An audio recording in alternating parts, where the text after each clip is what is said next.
And what if I told you that you shouldn't pay your debts? It sounds contradictory, right? But what if I told you that there are biblical financial principles that can help you manage your debts in a completely different way than you do today? Hello. I am Dr. Thaila Campos from the Christian Rich Ministry. In this video, I share with you some surprising perspectives on how to manage your debts. Even if you are facing financial challenges, I will teach you some biblical principles that can indeed make a difference in your life. In this video, I will talk about 4 biblical principles that can transform your perspective on debt and finances. You will discover that God has a great plan for your financial life, which goes far beyond just paying your bills on time and living life merely to pay bills. So, is there any way to manage debt that goes beyond simply paying it off? I left this for you in this video. Go ahead and subscribe to the channel right now. Give it a like by clicking the like button, because here we discuss finances in light of the Bible, and I am sure you will be greatly blessed, very blessed with the word of God here. Look, instead of simply focusing on paying off debts, it is crucial to understand the biblical principles that govern finances and put them into practice. Here I will present 4 to you, and the last one might surprise you a lot.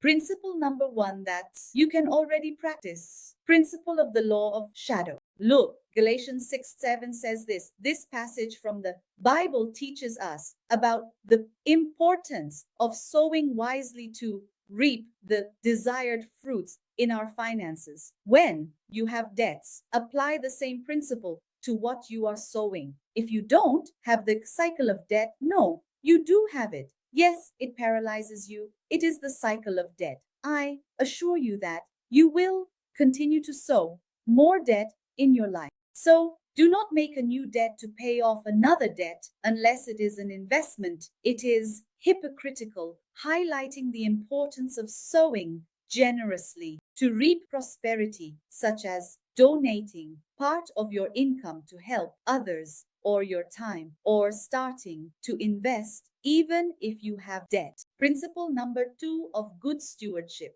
1 Corinthians 4:2 says, moreover, it is required in stewards that one be found faithful. This is in 1 Corinthians 4:2. Look, good stewardship is not just about tithes and offerings. No, it's not just that. No, we must also be good stewards of all the resources that God has entrusted to us, taking care of them responsibly and integrity. The resources, including our time, our money, everything belongs to God. We are merely stewards, and out of obedience to God, we must be good stewards. A practical example is that you can create a detailed budget to control expenses and avoid waste, demonstrating financial responsibility. Even teaching a powerful tool in what I teach. Yes, a powerful tool in the free biblical finance intensive, exactly to avoid waste. Look at principle number 3, principle of planning. Proverbs 21:5. The plans of the diligent surely lead to abundance, but everyone who is hasty surely tends to poverty. Planning ahead can prevent future financial problems and ultimately lead us to a life of prosperity. Planning means having goals and a strategy.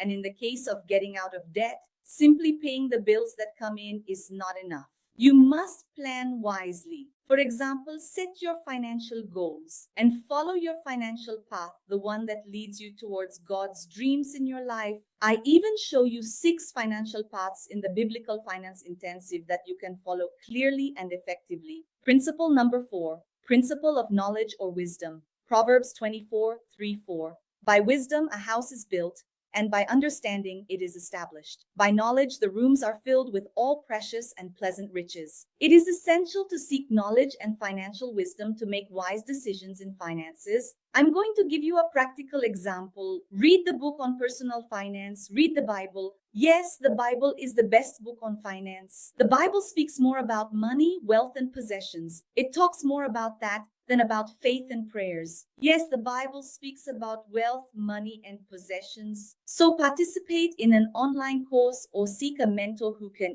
advise you to increase your financial knowledge and wisdom. I never forget the phrase by Benjamin Franklin that says, investing in knowledge always pays the best interest. Do you want to have the best interest in your favor? Yes, then invest in your knowledge. Did you like this video? Then share it with the people you know and those you want to bless today, for example, with your friends, with the people from your church, and with your children. And subscribe right now to the free intensive biblical finance event, which consists of 28 classes that are 100% online and 100% free, where I will teach you powerful biblical principles of finance, all for free. To participate, simply look for the link here on the screen or in the description of this video and fill in your details to register for free. And yes, complete your information here in the subscription. The Biblical Finance Intensive is completely free. Big kiss and God bless you.